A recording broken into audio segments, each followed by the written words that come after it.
Hi అండి, నమస్తే. నేను మీ Janaki Lakshmi. Welcome back to Durga videos. ఈరోజు మన వీడియోలో గోధుమ రవ్వతో స్వీట్ ఎలా చేసుకోవాలో చూపించబోతున్నానండి. ఎప్పుడైనా స్వీట్ తినాలనిపించినా అప్పటికప్పుడు ఈజీగా చేసేసుకోవచ్చు. ఈవెన్ పండుగలకి కూడా ప్రసాదంలో పెట్టొచ్చండి. సో సింపుల్గా అయిపోతుంది, టైం టేకెన్ కూడా ఎక్కువ ఉండదు. సో లేట్ చేయకుండా వీడియోలోకి వెళ్ళిపోదామా. మరి ముందుగా స్టవ్ మీద ఒక ప్యాన్ పెట్టుకుని నెయ్యిని వేసుకోవాలి. నెయ్యి ఉంటే నెయ్యి వేసుకోవచ్చండి, లేకపోతే ఫ్లేవర్లెస్ ఆయిల్ కూడా వేసుకోవచ్చు. నెయ్యి కొంచెం హీట్ అయిన తర్వాత దీనిలోకి జీడిపప్పు పలుకుల్ని యాడ్ చేసుకోవాలి. జీడిపప్పు పలుకులు కాస్త ఫ్రై అయిన తర్వాత కిస్మిస్ని కూడా యాడ్ చేసుకుని దోరగా ఫ్రై చేసుకోవాలి. ఇలా ఫ్రై చేసుకున్న డ్రై ఫ్రూట్స్ని వేరొక బౌల్లోకి ట్రాన్స్ఫర్ చేసుకుని పక్కన పెట్టుకోవాలి.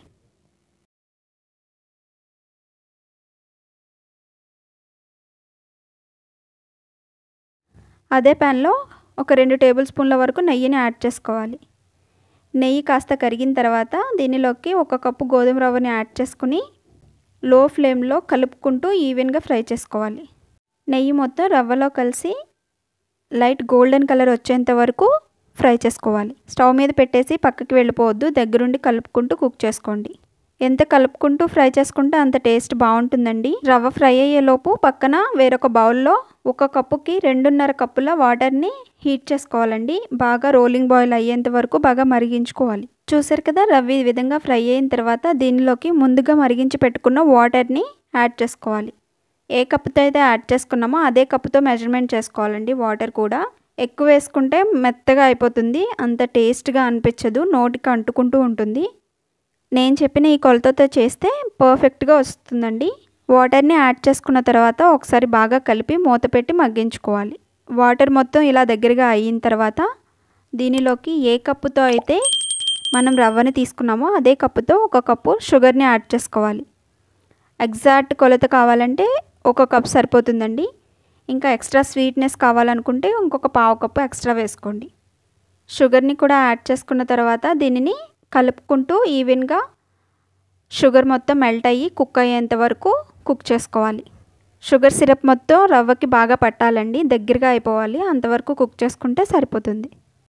చూసారు కదండి, షుగర్ బాగా మెల్ట్ అయింది కదా. ఇలా ఒకసారి బాగా కలుపుకొని మరో 2-3 మినిట్స్ పాటు కుక్ చేసుకోండి. మంచి కలర్ కోసం అలాగే ఫ్లేవర్ కోసం చిటికెడంత కుంకుమ పువ్వును కూడా యాడ్ చేసుకోవాలి. కుంకుమ పువ్వు అనేది ఆప్షనల్ అండి, కొంచెం కలర్ కావాలన్నా కూడా యాడ్ చేసుకోవచ్చు. కలర్ కూడా ఆప్షనల్. ఈ విధంగా దగ్గరగా అయిన తర్వాత దీనిలోకి 2 టేబుల్ స్పూన్ల వరకు నెయ్యిని యాడ్ చేసుకోవాలి. ఇక్కడ టోటల్గా పావు కప్పు నెయ్యి వరకు నేను యూజ్ చేశానండి.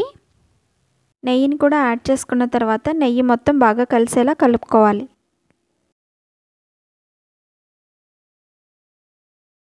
ఫైనల్గా దీనిలోకి ముందుగా ఫ్రై చేసి పెట్టుకున్న డ్రై ఫ్రూట్స్ని కూడా యాడ్ చేసుకుని ఒకసారి బాగా మిక్స్ చేసుకోవాలి. మీకు నచ్చితే పావు టీ స్పూన్ యాలకుల పొడిని కూడా యాడ్ చేసుకోండి, బాగుంటుంది. ఇంతేనండి, చూసారు కదా, టేస్టీగా రవ్వ కేసరి ఎలా చేసుకోవాలో.